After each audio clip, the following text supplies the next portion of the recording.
Does this mean we're recording? Yes, we're live.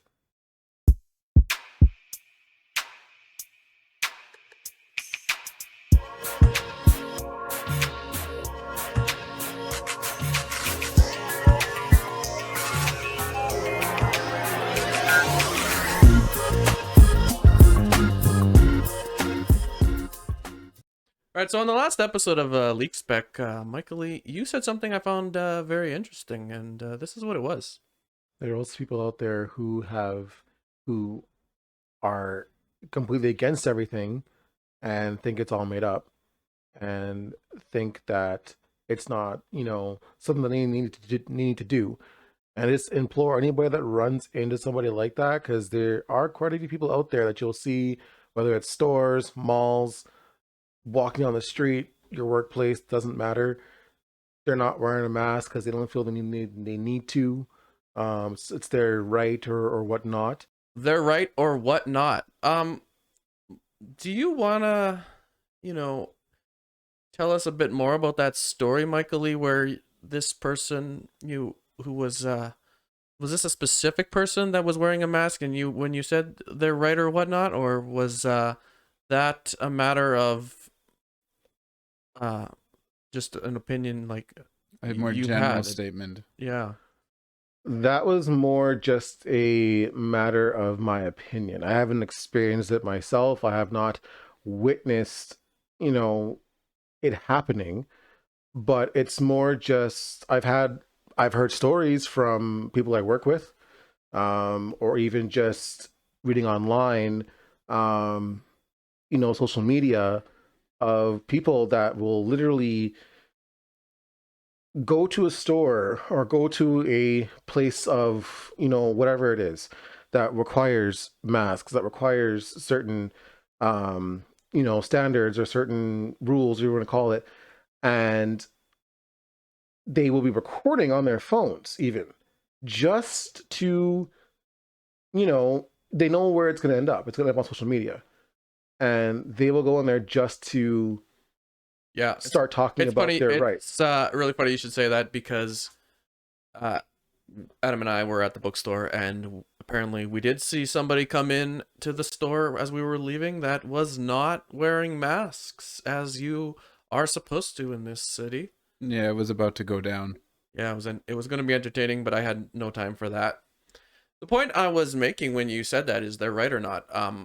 A lot of people do feel like their rights are being trampled on, and over time, sometimes courts have been determining otherwise, whether or not that's actual legal uh, position for that. I don't know, but how many people have you discussed with over these last few months actually feel that their rights are being infringed upon? No one has had any discussion. Does anyone actually feel that our rights are infringed upon? You yourself, Michael Lee, Adam? It's a good question. It is a good question, and it's also like it's a tough question. It really is. You might Um, need some more examples in your life about yeah, I situations. I'm trying to think of like, to me personally, going to a store wearing a mask, um, like having to be vaccinated to go to certain events, whether it's a sporting event or concerts or really whatever, um, doesn't really bother me because because of the virus, really. Like I've witnessed it in friends, I've witnessed it in family. Like it's not something to take lightly, right? So to me personally, it doesn't bother me to do these kind of things. So let me ask you a Mhm, question, Michael Lee. mhm. Um, what I'm wondering is, a lot of people like yourself that have enjoyed going to church. I know I have gone to church in the past, Mhm. and there's events that people are going to now, and there's certain people that unfortunately, because of their vaccine status, cannot go to those events. Are those people's rights being infringed upon when they now can't enjoy everyday events in life. People can't go to church, which in the US we know there is a different set of rights and freedoms, but they were actually being forced and fined for not going to church. Even in this one instance a few months back in Saskatchewan, where it was one of those creatively designed drive up churches. Everybody was in their own households, in their own vehicles, and maybe if they went to the washroom, they would intermingle with people. But for the most part, they were mitigating the virus as best as they could. How much of a danger does that actually uh,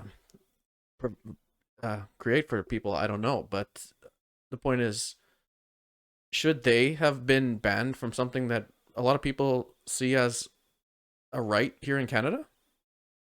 And in a situation such as that, to me, there's no reason why they shouldn't be able to go about that. Like you said, they're in separate vehicles. You know, they're as long as they're remaining separate from other households, there's no reason why they shouldn't be allowed to. I think that it's an overextension at that point to tell them they can't. Yeah. With that said, that is a fair and logical point of view.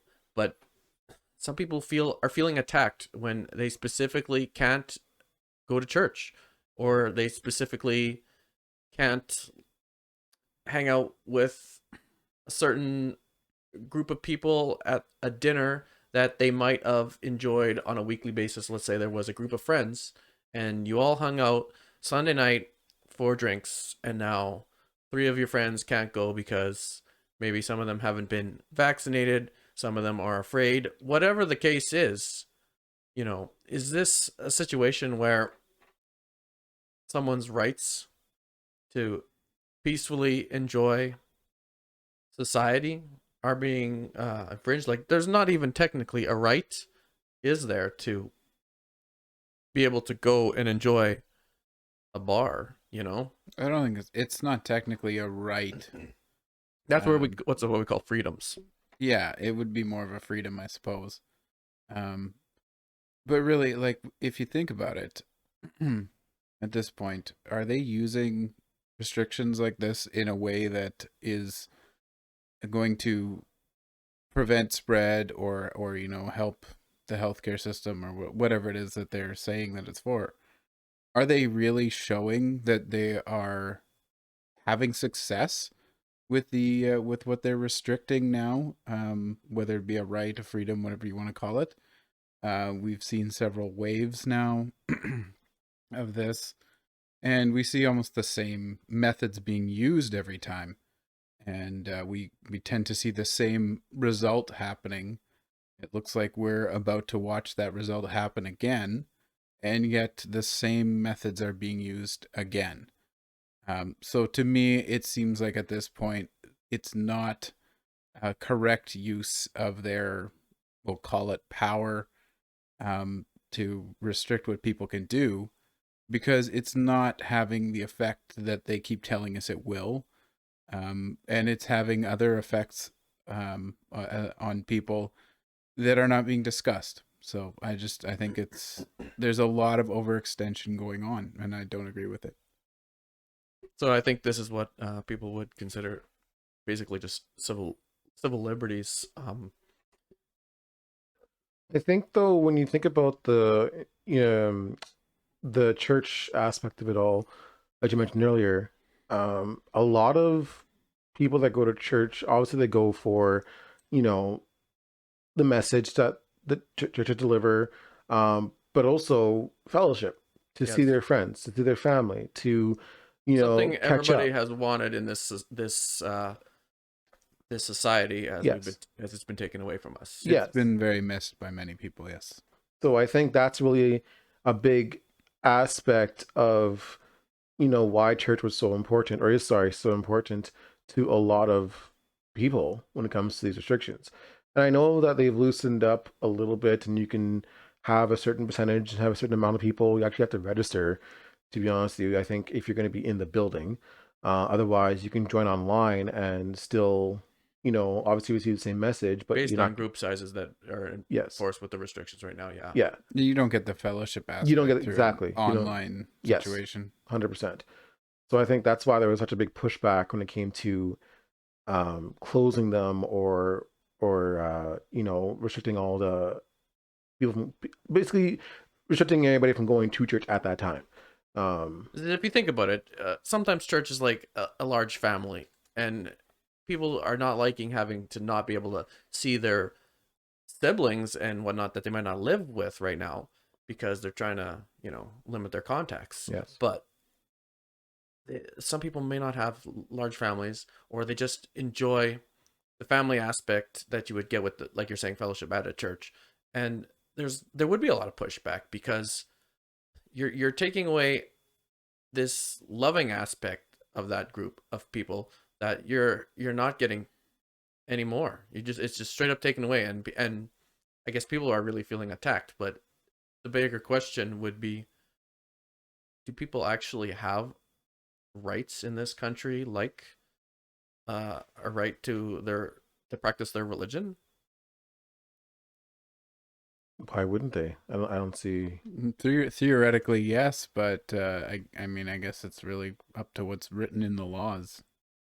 That's true. There could be religious points of view, I suppose, that would go against the law, and I know there is, and those people would not be free to practice certain aspects of your religion if it goes against the law. That's correct. Yeah. So Fair it's enough. free to a certain point. And that brings up another question I would have. Mm-hmm. Can rights and freedoms, and should they be taken away in emergency situations like a pandemic? Like, for instance, all these vaccinated people that need cards to say that they're okay to be in public because they might have a health risk, even though, or like a health risk to take the vaccine, right? But they give them a vaccine passport card and be like, oh, okay, now you're safe to go out in public, regardless of any of the scientific fact of how much of a risk they may be to the rest of the public. We're encouraging people to take the vaccine, which is obviously good, but at the same time, not everyone can take it, and some people may even have natural infection that's not being, added to the equation, regardless of that fact. Are the people who can't get these vaccine passports, is it okay to take away their freedoms in a pandemic? You say the ones who can't get it. Do you mean Can't that? or do not or choose not to? Because the Both. ones that can't are Both. different than the ones that won't, if you ask me. So if a person chooses to have their own freedom and choose what kind of drugs they take, you're saying those types of people are different and they should not have rights or freedoms. Not, no, I'm not trying to say that. I How, just how are mean they different? because there are people that maybe can't take the vaccine due to underlying conditions that we may not know about, reasons that their doctors may tell them that's not safe for them to take for whatever the reason might be. And then there's other people that just don't want it because they don't trust it, because they don't know what's inside of it. They're right or whatnot. Yes. Right.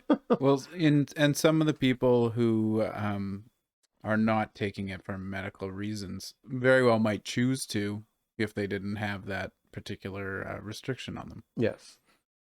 If whatever ailment they have wasn't holding them back, I think they would take it. Because obviously, if they're talking to doctors about it, that means they have some kind of interest in the vaccine. Right? If they're going to them saying, I want to get this, but their doctor's saying, no, you shouldn't for X and X reason, here is a exemption for you, then that's Well, my what it point is. is, the question I'm asking is it appropriate to tell people who are choosing not to be vaccinated to not have rights or freedoms? Let's stay away from rights specifically, because there's obviously human rights which would have a just defense if you were to totally infringe upon them. But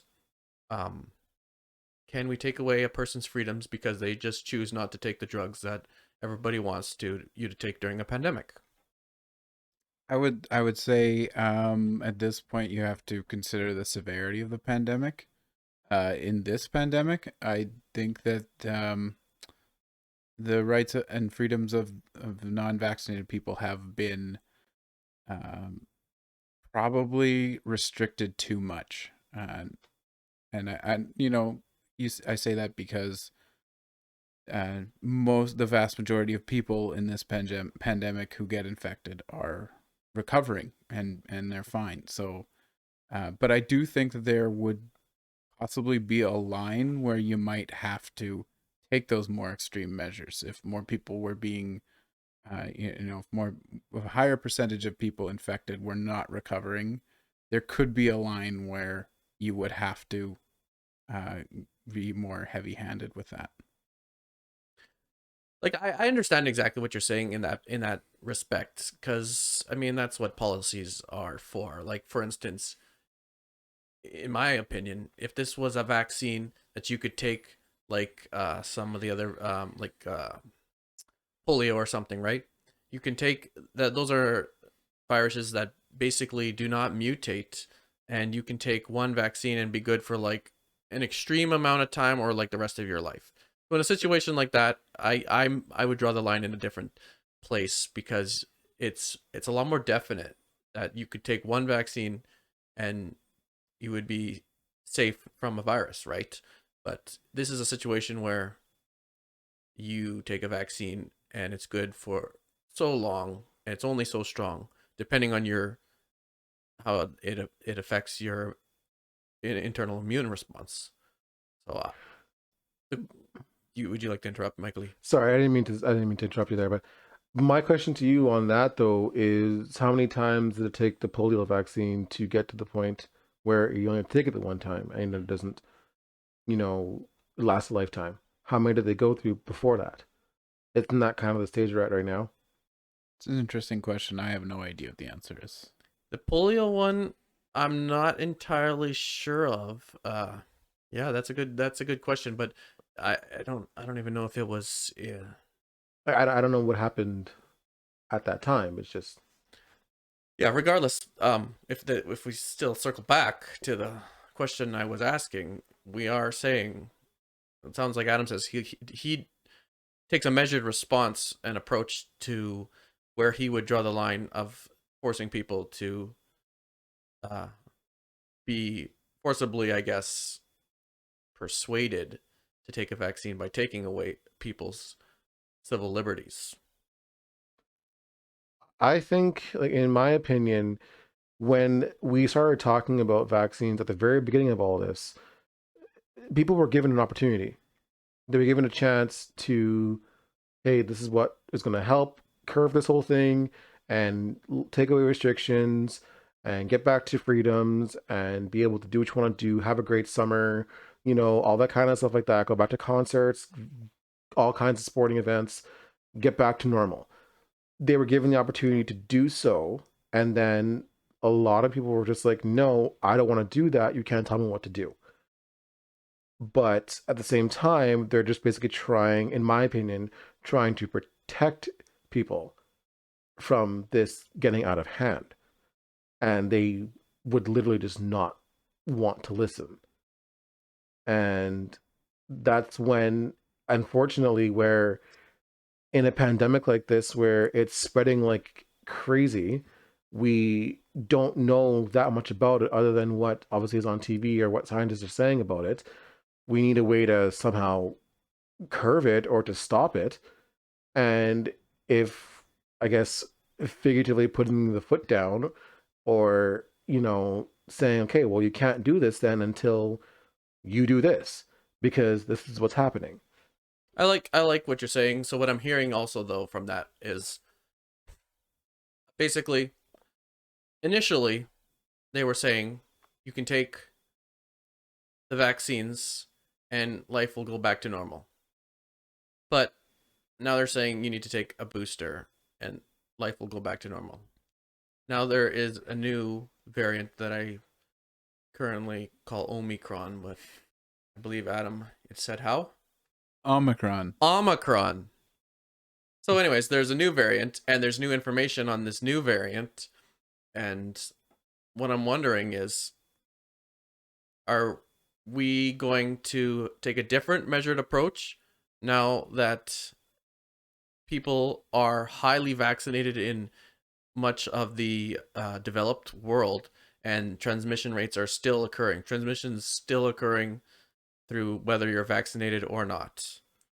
Well, they never said that you wouldn't catch it if you had the vaccine, which True. I think is what a lot of people were thinking. Oh, we'll take the vaccine, I'm suddenly invincible. No, you're still going to catch it. You're still going to be able to pass it to the next person, but you're not really going to have as many symptoms as you would have not having a vaccine, right? So that's a good point. So what I'm saying then at that point is, all the people who chose not to get vaccinated have made that choice. Why would we still be trying to force it upon those people if they've already made their choice? I think because if the virus, that's a tough one. But you understand where I'm going. Yeah, I know. I see where you're coming from, but I know that they were saying as well too that the virus, gets the majority of the population. Like if we don't want it, we don't want people to catch it, right? You don't want that because someone who's unvaccinated or non-vaccinated, however you want to say it, you don't know what it's going to do to them, right? You don't know who they're going to spread it to either. That can also, they may not even know they even have it, But and they what, pass it to somebody else that may have a worse effect on them. And so I think the vaccine is very important to, provincial government or government, whatever you want to call them, that wants to see the majority of everybody be vaccinated at this point, so that maybe at that point they can start to lift restrictions because 95% of the population is vaccinated at this point. It's going to help curb that spread. If not even curb the spread, it's going to help a lot of people who may catch it not have severe symptoms. I think the basic logic behind it all is the more people who are vaccinated, the less people will get infected and the less chance there are for variants. that is possibly true, and the question still remains: if a person chooses not to, and we're showing that people that transmission is going to occur regardless, and this situation will become endemic, should we still be taking away people's rights or freedoms, as I say more like phrase, um when they've made that choice? Why should we continually try to restrict individuals who have made that choice when everybody has the opportunity to take a vaccine and then basically be have hopefully have less symptoms? Because I mean, what we're discovering with this drug is that transmission is going to occur regardless of being vaccinated or not.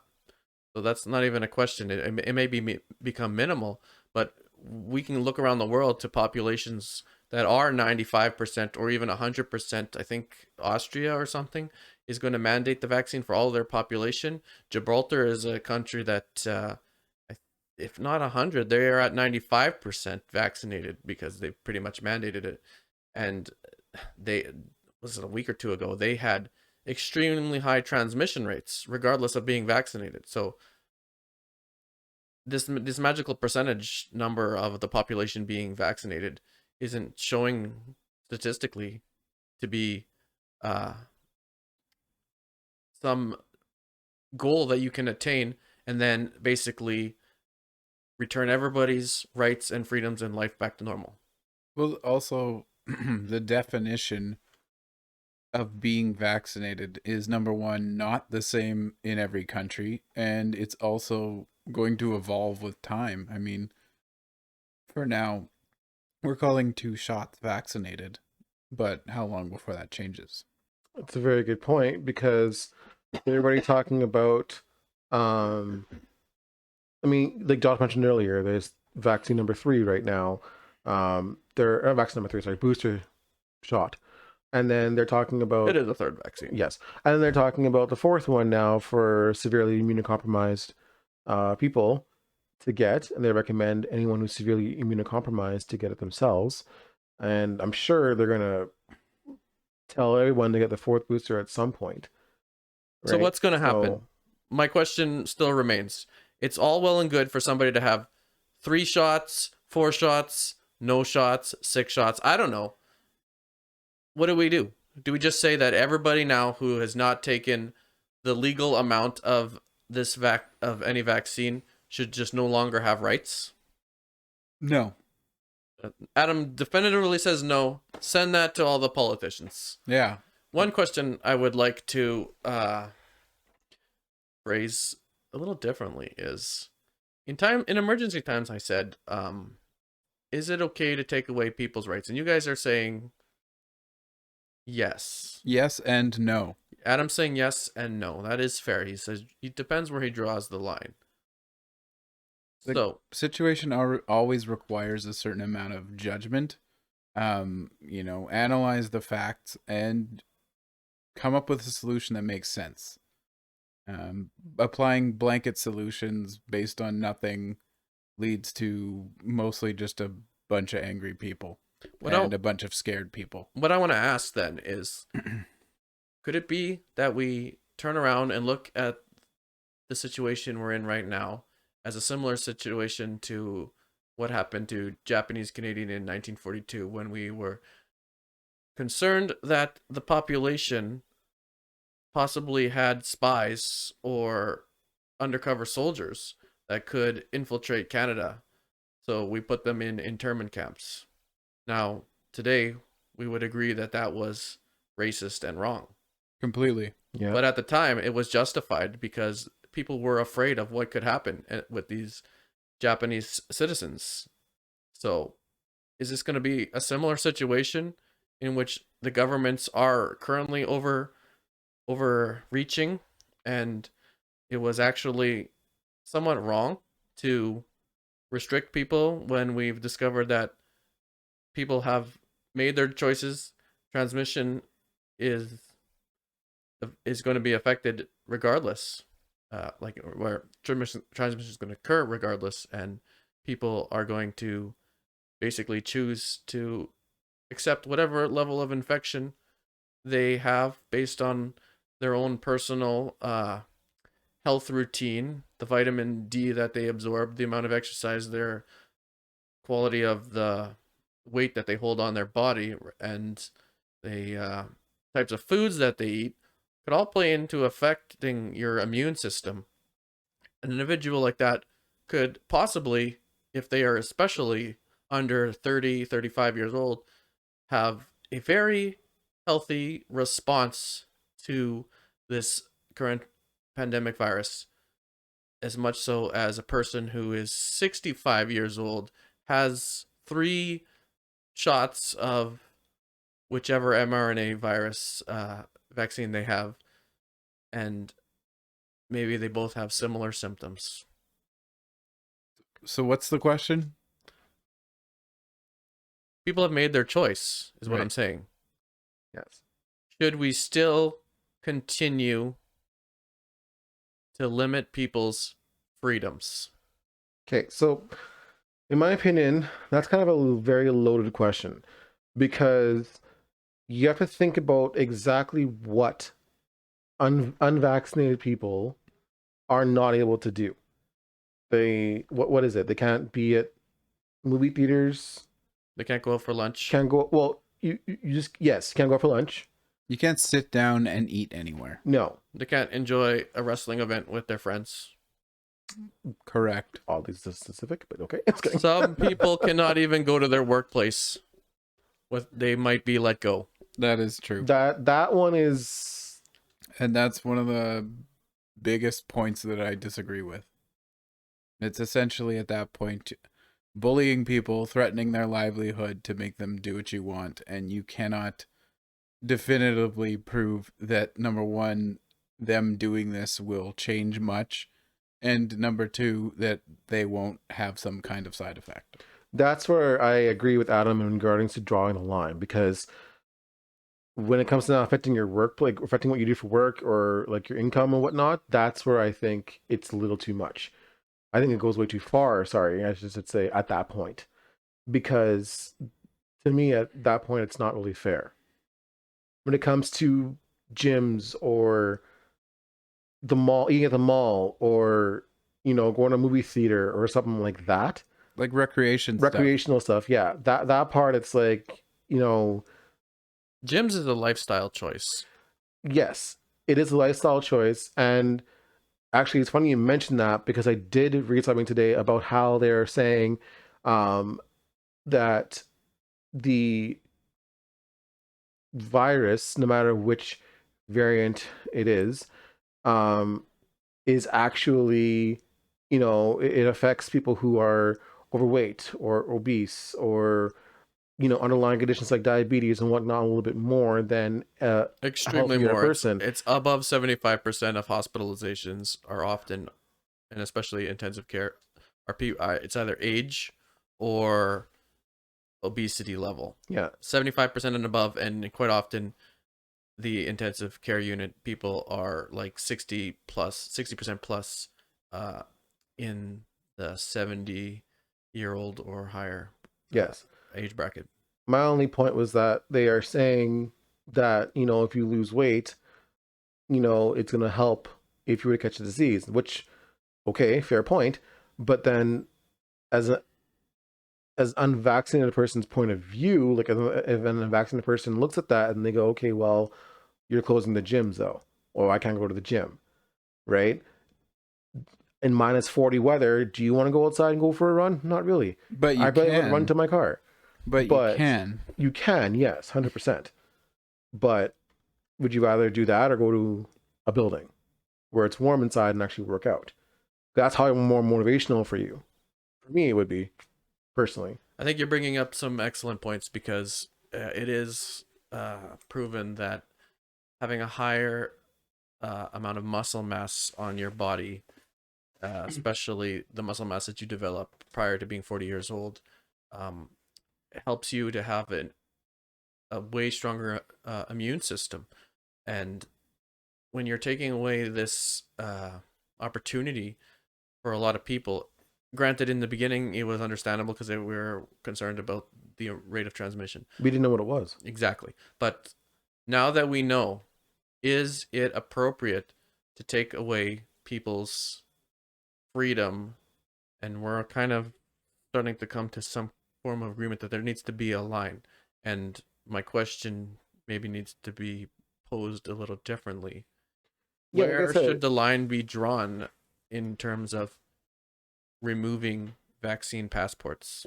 I think when it comes to your job or it comes to your health, it shouldn't, they shouldn't really have restrictions, I think, on stuff like that.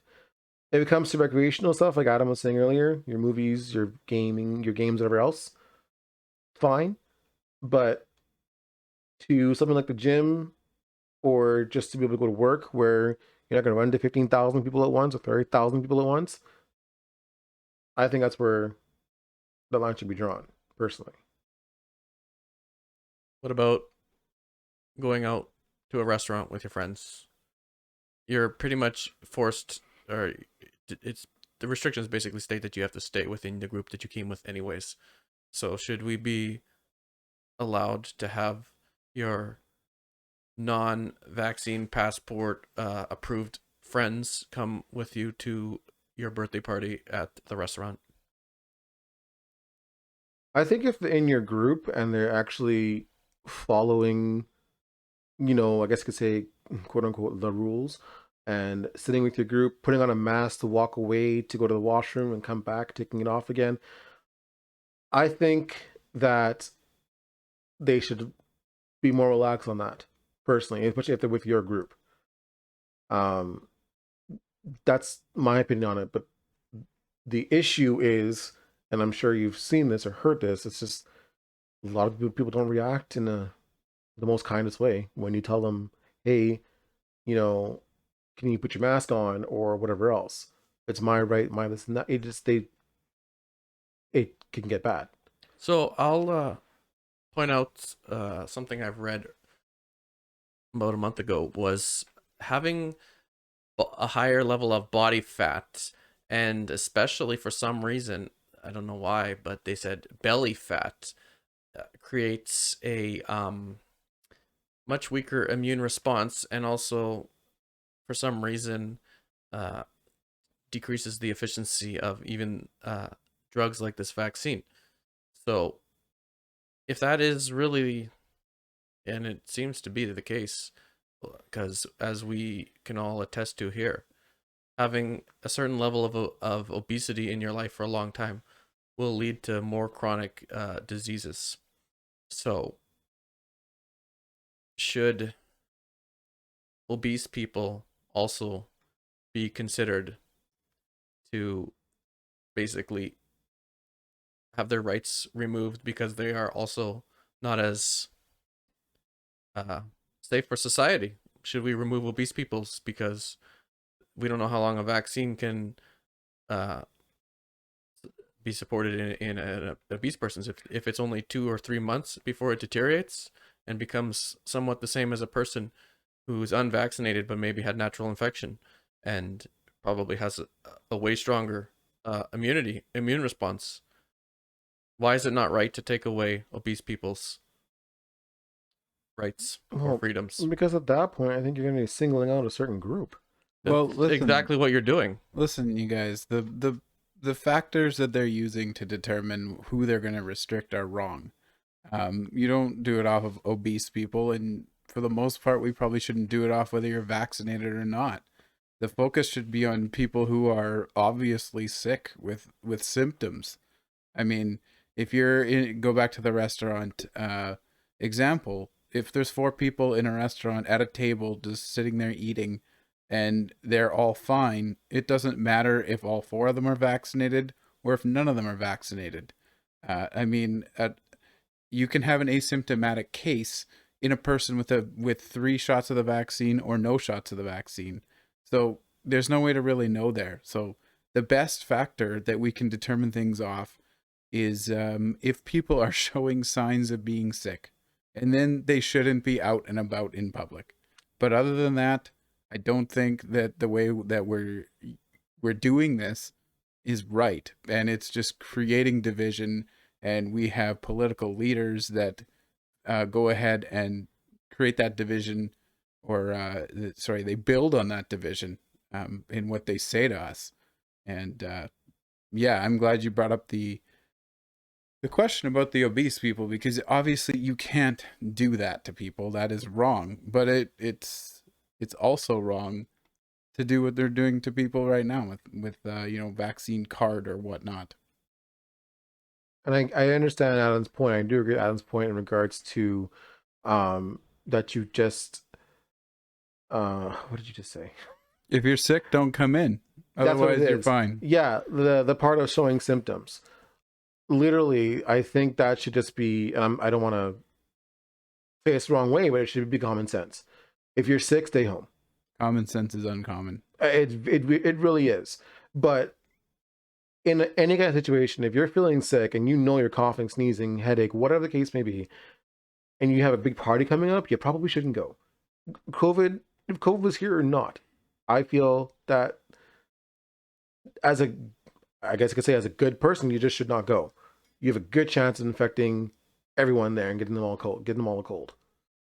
Yeah, and if you're vaccinated or not, if you have a case of COVID, it seems like with the latest variants, it has no bearing on whether you're going to spread it or not. No. If you're vaccinated, you could spread it. If you're not, you could spread it. Yes. And there's no real difference there. So I understand everybody's point. So basically, what Michael is saying, you're basically segregating one part of society. If you decided all obese people should also not be allowed to have vaccine passports, and absolutely. Yeah, you're so definitely going to cause a huge ripple at that point. you are, and so like Adam's saying, these policymakers are basically creating this divisiveness in society to whatever effect it seems like it's more like social conditioning, but that's a different story. Yeah. The point I'm making is when we look back at my example of internment camps for the Japanese population, why was that wrong? They specifically knew that Japan was fighting against them. If you were sitting there in that day, was it justifiable for what they did at the time? No. Why is that? Why is it? Yeah, just why do you say? Because that's just not the correct way to treat people that haven't done anything wrong to you. Yes, they were specifically discriminating against a segment of the population that there was little to no evidence that they were a threat. Yeah. That's exactly what I'm saying for the so-called unvaccinated people. So are you saying we should throw the crazy anti-vaxxers into an internment camp? I am saying segregating a portion of society will always lead to divisiveness, fighting, and that is what is being created right now. It's not creating safety. It's not creating an end to the virus. It's just dividing people at the end of the day. That's what it's doing. Yeah. And you know, you can go down the road of looking into the results of that, but it ultimately it makes people easier to control if they're divided. Maybe taking away somebody's freedoms makes sense when there is an unknown, and it definitely is done when people are afraid, regardless of whether it's right or wrong.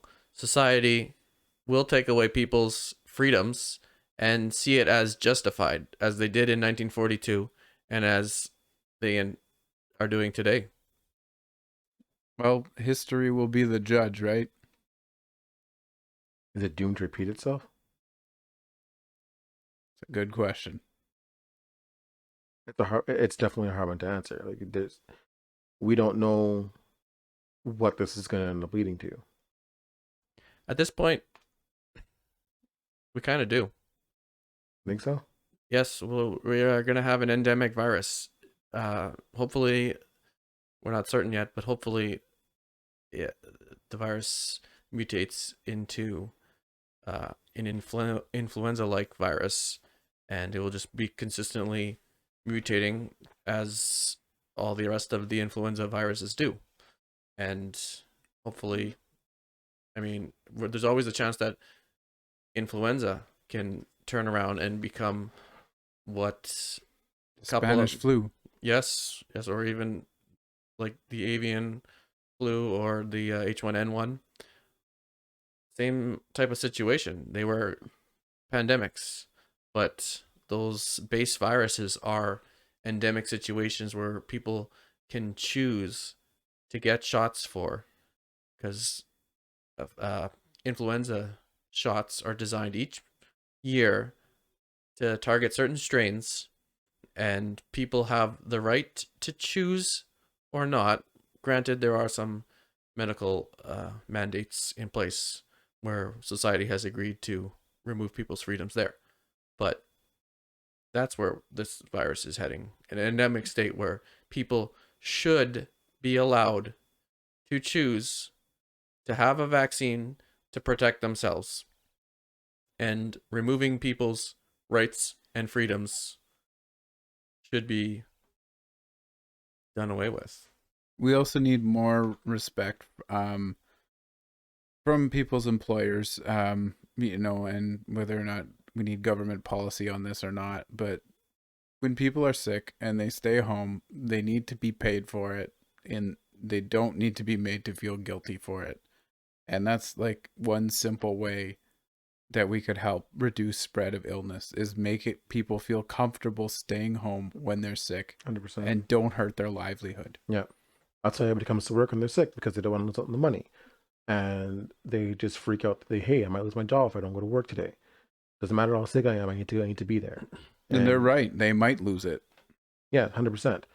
So that's what I'm saying. Like, I definitely agree with you that they need to implement something where people feel comfortable saying, "Hey, I have a head cold or I have a cough. I'm going to stay home for a day just to, try to get over it, try to get this out of my system and come back to work so that I'm not going to pass on whatever I might have And to somebody else." that's a good point. I mean, we can look at society in that sense. I mean, take a look at the small business perspective. When somebody doesn't show up to work, nobody's getting the job done, nobody's getting paid. So there is an added um, aspect there, because now you will have to find uh, employment to replace a job that was specifically promised to be done. And I mean, that's not the discussion we're having here, but both of those discussions could be reviewed. They are definitely uh, modes of protection for society that need to be considered. It's also going back to Adam's point, not to cut you off there, Josh. I don't think it's just the employers; it's also the employees you work with as well too. Need to have a little bit more respect, I feel. Where if somebody has sniffles, um, because it's -45 outside, don't make them feel like they have to leave and go home and get a COVID test because they are sniffling. It could just simply be the sniffles. We don't know. If it gets worse, okay, you have a point. But if I'm here at work and I'm sniffling at my desk or something like that, don't make me feel like I have to go home and get a test. I'm just not feeling good. Like I may just have that because it's cold outside. It could just be that. Just Winnipeggers understand. Yes, 100%. It's the time of year where everything is an ice block. So like cars, vehicle, myself, like I'm freezing. Like if you get cold super fast, it could simply just be something like that. So I Yeah. think that employees, people you work with, also have to have a little more respect when it comes to that and not make you feel so small because you sneezed in their direction or something like that by accident. Sounds like there's a story behind that. No, it's just observations. Well, I think a part of that is the freedom to be able to live your life has been removed due to fear.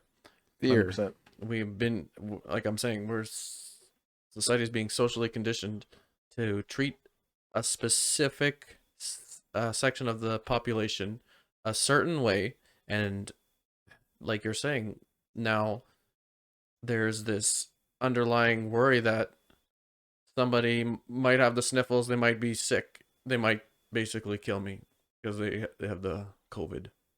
Well, there's also a very strange assumption that I hear when a lot of people are just casually discussing it. They basically are assuming that any unvaccinated person just has COVID and is sick and will spread it. Whereas, the vast majority of people do not have it at any given time. No. I think a lot of that too comes from the media, the government, because it feels like they're pitting vaccinated people versus non-vaccinated. Like they're literally like it's basically like They a are. fight. They are. Because now with Correct. this variant that's out there, we may have 1,700 cases one day, and they're going to pinpoint, oh, well, only 191 of those people were non-vaccinated. Everybody else is vaccinated. Of course, that's going to be like that when 80% of your population is vaccinated. Obviously, the numbers are not going to be what they were before. So I think they need to stop separating vaccinated from unvaccinated and just say there's X amount of cases. That's it. Because you're just giving those, I don't want to say it's in the wrong way, but giving people who don't want to get the vaccine or don't believe in the vaccine, you're basically are just giving them what they would call evidence or giving them, you know, something to stand on because, oh, look, they separated it. All you guys who are vaccinated not getting it. We're not. You still are. Well, it certainly doesn't build any trust. I mean, Yes. if you're trying to convince people to do it and they're not, you don't get them to see your side by attempting to force them to do what you said. And if they don't do it, you just cause them to lose their job or they're stuck in their house or Yes. they can't do things they like to do. That's not going to make people want to comply with what you want them to do. Yes. All these points are excellent. I'm glad you like them. I do. I like this discussion. It's been very good. I think we'll have to move on to a different subject on the next episode of Leak Spec. Ugh. Leak Spec. Leak spec. Spec. Leak spec. All right, I think that's going to be all today, guys. Have a good one. Bye-bye. Bye-bye. Bye-bye. Bye-bye. Bye-bye. Goodbye.